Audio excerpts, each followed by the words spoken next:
Bismillahirrahmanirrahim. Assalamualaikum warahmatullahi wabarakatuh. Alhamdulillahirabbil alamin. Qala rabbi shrah li sadri wa yassir li amri wahlul 'uqdatam min lisani yafqahu qawli, amma ba'du. Yang saya takdimi yang saya hormati dosen pengampu mata kuliah pengembangan kurikulum pendidikan agama Islam di Sekolah Umum Bapak Dr. Muhammad Rusdi SUD MPDI, dan saya Muhammad Fikri Aminullah, NIM 24096999067 dari program studi pendidikan agama Islam pasca sarjana Universitas Islam Ki Haji Ahmad Muzaki Shah Jember. Di sini saya akan menjelaskan mengenai tugas saya di tema pertama, yakni ada landasan pengembangan kurikulum PAI, dan tema yang kedua struktur dan tahapan belajar, dan yang ketiga pendekatan pembelajaran, yang keempat materi PAI, yang kelima evaluasi kurikulum, dan yang keenam manajemen dan lingkungan pendidikan. Untuk tema yang pertama, yakni landasan pengembangan kurikulum PAI, landasan kurikulum. Di sini landasan kurikulum yang pertama yakni landasan yang merupakan dasar yang digunakan dalam merancang, melaksanakan, dan mengevaluasi kurikulum agar tujuan pendidikan dapat tercapai secara optimal dalam pendidikan agama Islam. Kurikulum tidak hanya berfungsi sebagai pedoman menyampaikan materi, tetapi juga menjadi sarana untuk membentuk peserta didik yang memiliki keimanan, akhlak mulia, serta kemampuan menghadapi perkembangan zaman. Oleh karena itu, pengembangan kurikulum harus memiliki landasan yang kuat agar pembelajaran ini berjalan secara terarah dan sesuai dengan kebutuhan peserta didik. Salah satu landasan yang penting adalah landasan filosofis, yang mana landasan filosofis ini berkaitan dengan pengenalan pandangan hidup, nilai, dan tujuan pendidikan dalam PAI.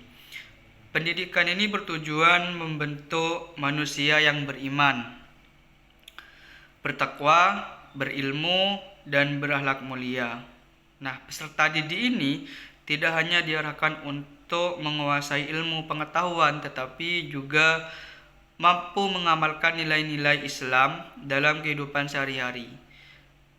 Dengan demikian, kurikulum PAI ini harus mampu menyeimbangkan antara aspek intelektual, spiritual, sosial, dan moral. Nah, selain itu, terdapat landasan teologis, yang mana landasan ini bersumber dari Al-Quran dan hadis. Landasan ini yang menjadi ciri utama kurikulum PAI karena seluruh tujuan, materi, dan proses pembelajaran harus sesuai dengan ajaran Islam. Misalnya, dalam Al-Quran dijelaskan bahwa manusia diciptakan untuk beribadah kepada Allah Subhanahu wa Ta'ala dan diberi amanah sebagai khalifah di bumi. Hal tersebut menunjukkan ibadah ini menunjukkan bahwa pendidikan Islam tidak hanya mengajarkan ibadah, tetapi juga membentuk manusia yang bertanggung jawab terhadap diri sendiri, masyarakat, dan lingkungan. Nah, pengembangan kurikulum ini juga harus memperhatikan landasan psikologis, yang mana pengembangan peserta didik ini, setiap peserta didik mampu memiliki kemampuan, minat, dan kebutuhan belajar yang berbeda. Oleh karena itu, materi dan pembelajaran ini harus disusun dengan secara bertahap, dimulai dari konsep yang sederhana menuju konsep yang lebih kompleks. Guru juga perlu memilih metode pembelajaran yang sesuai agar peserta didik ini lebih aktif, lebih memahami materi, dan mampu mengembangkan potensi yang dimiliki, seperti itu. Nah, selanjutnya ada landasan sosiologis, yang mana ini kurikulum harus mampu menyesuaikan diri dalam perkembangan masyarakat, perubahan sosial, kemajuan ilmu pengetahuan, pengembangan teknologi dan globalisasi menjadi tantangan yang harus direspon oleh dunia pendidikan. Nah, kurikulum PAI ini tidak hanya mengajarkan nilai-nilai agama, tetapi juga membekali peserta didik dengan kemampuan berpikir kritis, bersikap toleran, serta mampu memanfaatkan teknologi secara bijaksana sesuai dengan ajaran Islam seperti itu. Nah, selain itu, yang keempat ada landasan yuridis, yang mana pengembangan ini didasarkan pada berbagai peraturan perundang-undangan yang mengatur sistem pendidikan di Indonesia. Landasan ini menjadi pedoman agar penyelenggaraan pendidikan sesuai dengan kebijakan nasional dan tujuan pendidikan nasional. Dengan adanya landasan yuridis ini, kurikulum memiliki kepastian hukum sehingga dapat diterapkan secara konsisten di setiap satuan pendidikan seperti itu. Nah, berdasarkan uraian tersebut yang saya jelaskan di atas, bahwasannya dapat dipahami bahwa pengembangan kurikulum ini harus memadukan berbagai landasan, yaitu filosofis, teologis, psikologis, sosiologis, dan yuridis. Seluruh landasan ini saling melengkapi sehingga kurikulum ini tidak hanya berorientasi pada penguasaan ilmu pengetahuan, tetapi juga mampu membentuk karakter, memperkuat keimanan, serta mempersiapkan peserta didik mampu menghadapi tantangan kehidupan di masa depan. Nah, dengan demikian kurikulum PAI akan tetap relevan dengan perkembangan zaman tanpa meninggalkan nilai-nilai dasar ajaran Islam seperti itu. Nah, ini antara hubungannya filosofis, teologis, psikologis, sosiologis, dan yuridis sampai output kurikulum PAI yang relevan. Nah, untuk yang kedua ada struktur dan tahapan belajar. Nah, di sini struktur kurikulum merupakan susunan yang dirancang secara sistematis untuk membantu peserta didik mencapai kompetensi yang diharapkan. Struktur ini struktur ini tidak hanya mengatur mata pelajaran, tetapi juga mengatur urutan materi, pengalaman belajar, serta capaian pembelajaran pada setiap jenjang pendidikan. Dengan adanya struktur yang jelas, proses pembelajaran menjadi lebih terarah dan peserta didik ini dapat belajar sesuai dengan tingkatan pengembangan dan kemampuannya seperti itu. Dalam pendidikan agama Islam, penyusunan struktur kurikulum dilakukan secara bertahap dengan memperhatikan prinsip at-tadarruj. Nah, atau belajar secara berjenjang. Prinsip ini mengajarkan bahwa materi pembelajaran tidak diberikan sekaligus, tetapi dimulai dari konsep yang sederhana menuju konsep yang lebih kompleks seperti itu. Nah, tahapan tersebut bertujuan agar peserta didik ini mampu memahami materi secara mendalam tanpa merasa terbebani. Oleh karena itu, guru perlu menyesuaikan materi dengan usia, kemampuan berpikir, dan kebutuhan belajar peserta didik seperti itu. Nah, selain prinsip belajar, prinsip bertahap, kurikulum PAI ini juga menerapkan konsep spiritual kurikulum, spiral kurikulum, yang mana yang dimuatkan oleh Jerome Brown. Ini konsep ini menjelaskan bahwa suatu materi ini dapat dipelajari kembali pada setiap jenjang pendidikan, yang mana tetapi dengan tingkat pembahasan yang lebih luas dan mendalam. Misalnya di materi akhlak, di materi akidah ini, akidah akhlak yang diajarkan di sekolah dasar berisi pengenalan rukun iman, yang kemudian di jenjang berikutnya dikembangkan dengan pembahasan dalil hikmah serta penerapannya dalam kehidupan sehari-hari seperti itu. Nah, Dengan cara ini pemahaman peserta didik akan berkembang secara berkesinambungan. Seperti itu. Nah, dari struktur pembelajaran PAI juga disusun berdasarkan keterkaitan antar materi, yang mana perkembangan ini dimulai dari akidah sebagai dasar keimanan, kemudian dilanjutkan dengan fikih sebagai pedoman beribadah.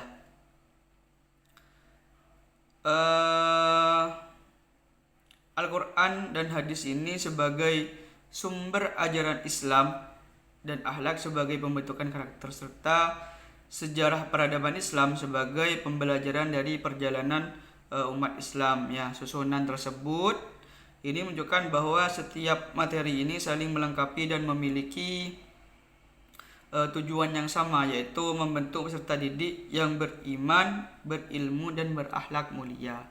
Seperti itu. Nah, dalam pelaksanaannya, struktur dan tahapan belajar ini, ada tahapan belajar harus mampu mengikuti perkembangan zaman, yang mana pengenalan konsep intinya terlebih dahulu, yang mana guru itu tidak hanya menyampaikan materi secara teoritis, tetapi juga perlu mengaitkan pembelajaran dengan kehidupan nyata melalui diskusi, studi kasus, praktik ibadah, dan sebagainya. Nah, dengan demikian, peserta didik ini tidak hanya memahami konsep keagamaan, tapi juga mampu menerapkan dalam kehidupan sehari-hari, seperti itu. Nah, dari yang saya sampaikan tersebut disimpulkan bahwa struktur dan tahapan belajar memiliki peran penting dalam keberhasilan kurikulum pendidikan agama Islam, yang kemudian kurikulum ini disusun secara sistematis, bertahap, dan sesuai dengan perkembangan peserta didik, akan menghasilkan pembelajaran yang lebih efektif. Nah, tujuan pendidikan agama Islam itu membentuk generasi yang beriman, berilmu, serta mampu mengamalkan ajaran dalam kehidupan, seperti itu. Nah, jadi ini tahapan belajarnya. Ada dasar, ada penguatan, pendalaman, dan implementasi. Yang pertama itu dalam tahapan belajar ada pengenalan konsep inti. Yang kedua ada latihan dan pengulangan. Yang kedua ada pendalaman sekaligus analisis dan refleksi. Yang implementasi ini di akhir yang ini penerapan dalam konteks nyata. Nah, tujuan dari hal tersebut peserta didik berkembang sesuai tahapannya, seperti itu. Nah, untuk tema yang ketiga, yakni ada pendekatan pembelajaran. Yang pertama, pendekatan pembelajaran ini merupakan cara pandang yang digunakan guru dalam merancang dan melaksanakan proses belajar mengajar agar tujuan pembelajaran dapat tercapai. Dalam pendidikan agama Islam, pembelajaran ini tidak hanya bertujuan memberikan pengetahuan tentang ajaran Islam, tetapi juga membentuk sikap, keterampilan,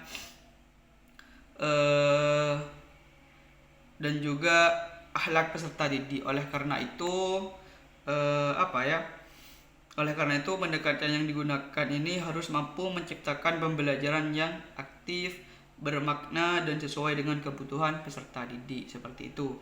Nah, kurikulum pada saat ini menerapkan pendekatan yang berpusat pada peserta didik atau student center learning, yang mana guru tidak lagi menjadi salah satu sumber belajar, tapi berperan sebagai fasilitator yang membimbing peserta didik dalam mencari, memahami, dan mengembangkan pengetahuan. Melalui pendekatan ini, peserta didik didorong untuk berpikir kritis, aktif diskusi, bekerja sama, serta mampu menghubungkan materi pembelajaran dengan kehidupan sehari-hari.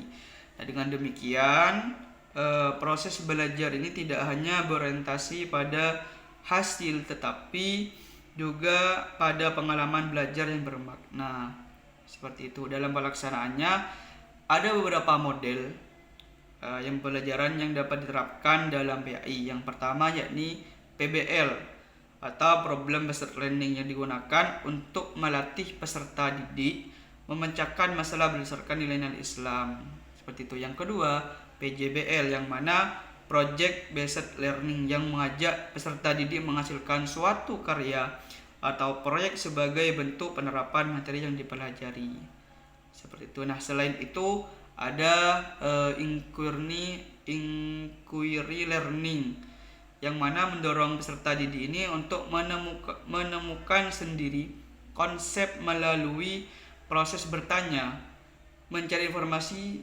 dan menarik kesimpulan. Nah, model-model tersebut membuat pembelajaran menjadi lebih aktif dan melatih keterampilan berpikir tingkat tinggi seperti itu. Nah, guru juga perlu memilih metode pembelajaran yang sesuai dengan karakteristik materi. Metode ceramah yang masih dapat digunakan untuk menjelaskan konsep dasar, tetapi perlu dipadukan dengan diskusi, demonstrasi, simulasi, dan sebagainya. Nah, agar peserta didik lebih aktif seperti di era digital, mungkin proses pembelajaran juga didukung oleh penggunaan teknologi seperti video pembelajaran, platform pembelajaran daring, aplikasi digital, atau media interaktif lainnya. Pemanfaatan teknologi ini diharapkan dapat meningkatkan minat belajar tanpa menghilangkan nilai-nilai Islam seperti itu. Nah, agar pembelajarannya lebih bermakna, materi PAI perlu dikaitkan dengan kehidupan nyata melalui pendekatan kontekstual atau contextual learning seperti itu. Misalnya ketika membahas materi zakat, peserta didik tidak hanya mempelajari ilmu hukumnya saja, tetapi juga menghitung zakat, memahami manfaatnya, serta melihat penerapannya dalam kehidupan bermasyarakat seperti itu. Dengan cara tersebut, peserta didik tidak hanya memahami teori, tetapi juga mampu mengamalkan ajaran Islam dalam kehidupan sehari-hari. Nah, ada kolaboratif dan blended learning seperti itu. Nah, ini ada peran guru. Yang pertama ada guru sebagai fasilitator, motivator, membimbing, dan evaluasi, yang mana medianya ada AI, LMS, video, dan Al-Quran digital seperti itu. Nah, di tema 3 dapat disimpulkan bahwasannya pendekatan dan proses pembelajaran PAI harus dirancang secara aktif, inovatif, dan berpusat pada peserta didik, yang mana guru ini dituntut mampu memilih model, metode, dan media pembelajaran yang sesuai dengan agar tujuan pembelajaran ini agar tercapai secara optimal melalui proses pembelajaran yang baik. Peserta didik ini diharapkan tidak hanya memiliki pengetahuan agama, tetapi juga mampu menerapkan nilai-nilai Islam dalam kehidupan pribadi, sosial, maupun di era digital seperti itu. Masuk di materi yang keempat, yakni materi dan sumber belajar pendidikan agama Islam. Nah, materi pembelajaran ini merupakan komponen utama dalam kurikulum yang berisi pengetahuan, keterampilan, sikap, dan nilai-nilai yang harus dikuasai oleh peserta didik. Nah, dalam pendidikan agama Islam, materi tidak hanya berorientasi pada penguasaan konsep keagamaan, tetapi juga bertujuan membentuk pribadi muslim yang beriman, bertakwa, dan berakhlak. Oleh karena itu, penyusunan materi harus disesuaikan dengan tujuan pembelajaran. Karakteristik peserta didik serta pengembangan ilmu, pengetahuan, dan teknologi seperti itu. Nah, pengembangan materi ini harus memperhatikan beberapa prinsip, yaitu relevan, sistematis, berkesinambungan, dan kontekstual seperti itu ya. Ruang lingkup materi PAI meliputi Al-Quran, hadis, akidah, fikih, dan akhlak, serta sejarah peradaban Islam atau SPI, yang mana masing-masing materi ini berfungsi memiliki fungsi yang berbeda tetapi saling melengkapi. Al-Quran dan hadis sebagai sumber ajaran utama agama Islam, akidah memperkuat keimanan, fikih ini membimbing pelaksanaan ibadah, akhlak membentuk karakter, sedangkan SPI atau sejarah peradaban Islam ini memberikan pelajaran umat Islam di masa lalu. Dengan mempelajari seluruh materi tersebut, peserta didik ini diharapkan mampu memahami ajaran Islam secara utuh. Seperti itu. Nah, selain materi ini ada keberhasilan pembelajaran juga, yang mana dipengaruhi oleh sumber belajar yang tidak hanya berasal dari buku, teks, tetapi juga Al-Quran, hadis, lingkungan sekolah, masyarakat ini serta media digital. Ini menjadi pengembangan teknologi yang memberikan peluang bagi guru dan memanfaatkan video pembelajaran seperti aplikasi Al-Quran digital, perpustakaan digital, dan sebagainya. Namun, penggunaannya ini tetap harus disesuaikan dengan tujuan pembelajaran, dengan tujuan dan nilai-nilai Islam, seperti itu. Nah, dalam pelaksanaannya, guru ini harus mampu memilih dan mengembangkan materi serta sumber belajar yang sesuai dengan kondisi peserta didik. Materi yang baik ini tidak hanya dipahami secara teori, tapi juga mampu diterapkan dalam kehidupan sehari-hari. Oleh karena itu, pembelajaran PAI ini perlu dikaitkan dengan permasalahan nyata agar peserta didik ini dapat menghubungkan ilmu yang dipelajari dengan pengalaman hidup mereka.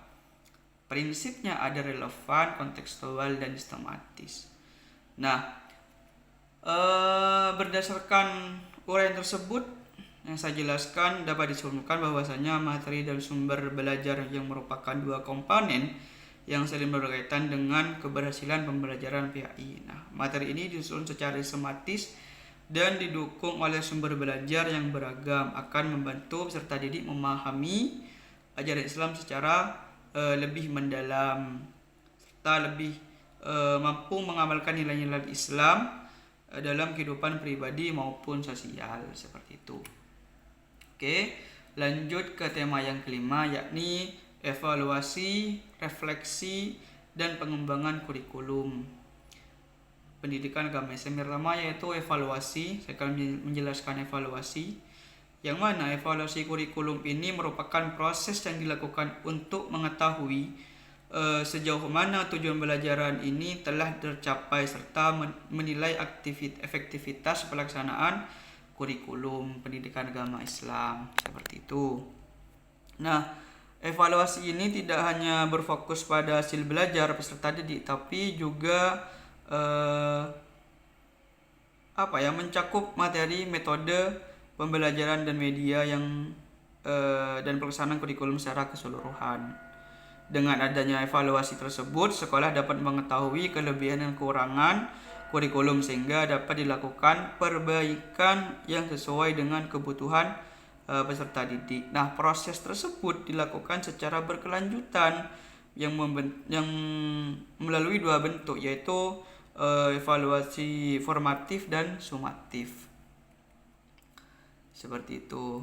Nah, dari evaluasi formatif dilaksanakan selama proses pembelajaran berlangsung untuk mengetahui perkembangan peserta didik dan memperbaiki pembelajaran jika ditemukan kendala. Sementara evaluasi sumatif dilakukan pada akhir pembelajaran untuk mengetahui tingkat pencapaian kompetensi yang telah ditetapkan. Nah, kedua bentuk evaluasi tersebut saling melengkapi dalam peningkatan kualitas pembelajaran, seperti itu. Dan setelah evaluasi dilakukan, ini perlu melaksanakan refleksi, yang mana refleksi ini merupakan kegiatan meninjau kembali proses pembelajaran, yang mana untuk mengetahui hal-hal yang sudah berjalan dengan baik maupun yang masih perlu diperbaiki. Nah, melalui refleksi tersebut, guru dapat menemukan solusi terhadap berbagai permasalahan yang muncul di kelas, seperti memilih metode yang kurang tepat, rendahnya partisipasi, serta penggunaan media belajaran yang belum maksimal. Dengan demikian, refleksi ini menjadi langkah penting dalam meningkatkan profesionalisme guru seperti itu. Nah, salah satu ada model evaluasi kurikulum yang banyak digunakan adalah model CIPP. Yang mana CIPP ini adalah konteks, input, proses, dan produk yang dikembangkan oleh Daniel Stubblebam. Nah, Daniel Stubblebam ini model yang mengevaluasi kurikulum dari 4 aspek, yaitu dari aspek konteks untuk melihat kebutuhan dan tujuan atau menganalisis kebutuhan lingkungan, dan input untuk menilai kesiapan sumber daya atau sumber daya dan strategi, dan untuk proses ini untuk mengevaluasi pelaksanaan pembelajaran seperti itu atau monitoring, dan produk ini untuk menilai hasil yang telah dicapai seperti itu. Nah, melalui model ini evaluasi tidak hanya berfokus pada hasil akhir tapi juga pada keseluruhan proses pelaksanaan kurikulum seperti itu. Nah, di siklus ini ada juga siklus perbaikan. Yang pertama itu ada pelaksanaan, evaluasi, ada perencanaan, pelaksanaan, evaluasi, revisi, dan perbaikan. Seperti itu. Nah, hasil evaluasi ini menjadi dasar dalam melakukan perbaikan kurikulum, yang mana dapat memperbarui materi pembelajaran, meningkatkan kompetensi guru, memanfaatkan teknologi dalam pembelajaran, penyesuaian kurikulum dalam pengembangan ilmu pengetahuan. Dan perbaikan ini dilakukan secara berkelanjutan akan membuat kurikulum tetap relevan, berkualitas, dan mampu menjawab tantangan zaman. Seperti itu. Nah, dari uraian tersebut yang saya sampaikan disimpulkan bahwasannya evaluasi, refleksi, dan perbaikan merupakan 3 proses yang saling berkaitan dalam pengembangan kurikulum pendidikan agama Islam. Melalui evaluasi tersebut yang objektif, refleksi, dan mendalam, dan perbaikan yang berkesinambungan, kurikulum akan tetap semakin efektif dalam menghasilkan pembelajaran yang bermutu serta membentuk peserta didik yang beriman, berilmu, dan berakhlak mulia. Baik, lanjut ke tema yang ke-6, yakni manajemen kurikulum dan lingkungan pendidikan dalam pengembangan kurikulum BAI. Nah, yang pertama ada komponen. Ini perlu diketahui bahwasanya manajemen kurikulum ini merupakan proses pengelolaan seluruh kegiatan yang berkaitan dengan perencanaan, pelaksanaan, pengawasan, dan evaluasi kurikulum. Seperti itu. Nah, jadi agar tujuan pendidikan ini dapat tercapai secara efektif. Nah, dalam pendidikan agama Islam di PAI ini manajemen kurikulum ini tidak hanya mengatur administrasi pembelajaran, tapi juga memastikan bahwa seluruh proses pendidikan ini berjalan sesuai dengan visi, misi, dan tujuan sekolah. Dan dengan manajemen yang baik, pelaksanaan kurikulum ini akan menjadi lebih terarah, terorganisir, dan mampu meningkatkan mutu pendidikan. Nah, keberhasilan pengembangan kurikulum ini tidak hanya bergantung pada guru, tetapi melibatkan berbagai pihak dari kepala sekolah, terus berperan sebagai pemimpin yang mengarahkan kebijakan dan menciptakan budaya sekolah yang mendukung di pembelajaran, serta guru bertugas melaksanakan proses pembelajaran sesuai kurikulum, sedangkan peserta didik ini menjadi subjek utama dalam proses belajar. Selain itu, juga melibatkan orang tua, masyarakat, dan pemerintah yang memiliki peran penting dalam memberikan dukungan agar pelaksanaan kurikulum ini dapat berjalan secara optimal. Kerja sama antara seluruh pihak tersebut yang menjadi kunci keberhasilan pendidikan. Seperti itu. Nah, di lingkungan pendidikan ini juga sangat mempengaruhi pembelajaran, yang menurut Ki Hajar Dewantara ini pendidikan berlangsung melalui 3 lingkungan utama, yaitu keluarga, terus sekolah, dan masyarakat. Nah, yang mana keluarga ini menjadi tempat pertama dalam menanamkan nilai-nilai dan karakter, sedangkan sekolah ini mengembangkan pengetahuan secara keterampilan, sedangkan masyarakat ini menjadi tempat peserta didik menerapkan ilmu yang telah dipelajari. Oleh karena itu ketiganya ini harus saling mendukung agar pembentukan karakter peserta didik ini berlangsung secara keberlanjutan seperti itu. Nah, selain di lingkungan pendidikan, sekolah juga memiliki hidden curriculum yang mana nilai-nilai yang dipelajari peserta didik ini melalui kebiasaan dan budaya sekolah. Contohnya adalah budaya disiplin, kejujuran, tanggung jawab, saling menghormati, serta pembiasaan ibadah seperti salat berjamaah dan membaca Al-Quran sebelum pembelajaran. Nah, ini meskipun tidak tertulis dalam dokumen kurikulum, ini nilai tersebut memiliki pengaruh besar terhadap pembentukan karakter peserta didik. Seperti itu yang dinamakan hidden kurikulum.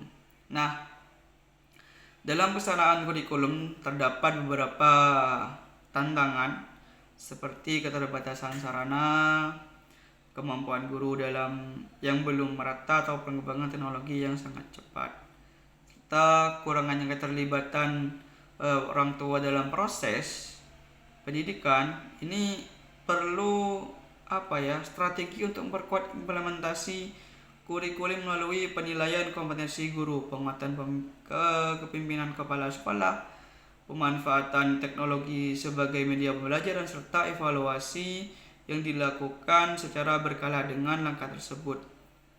Nah, kurikulum ini akan lebih mudah menyesuaikan diri dengan perkembangan zaman dan kebutuhan peserta didik, seperti itu.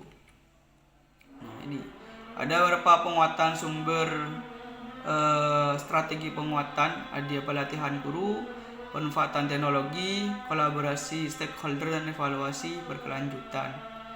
Nah, berdasarkan uraian tersebut yang saya sampaikan, berdasarkan uraian tersebut bahwasannya yang saya jelaskan ini dapat disimpulkan bahwa manajemen dan lingkungan pendidikan merupakan dua aspek yang saling berkaitan dalam keberhasilan pengembangan kurikulum pendidikan agama Islam. Manajemen baik akan menghasilkan pelaksanaan kurikulum yang terarah, sedangkan lingkungan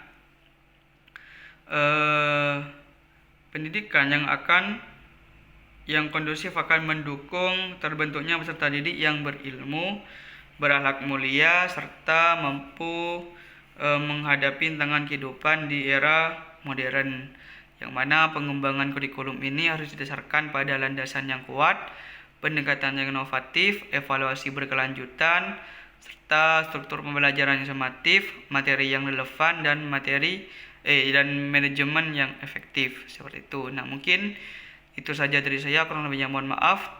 Apabila ada kesalahan, mohon maaf. Wallahul muwaffiq ila aqwamit thoriq. Wassalamualaikum warahmatullahi wabarakatuh.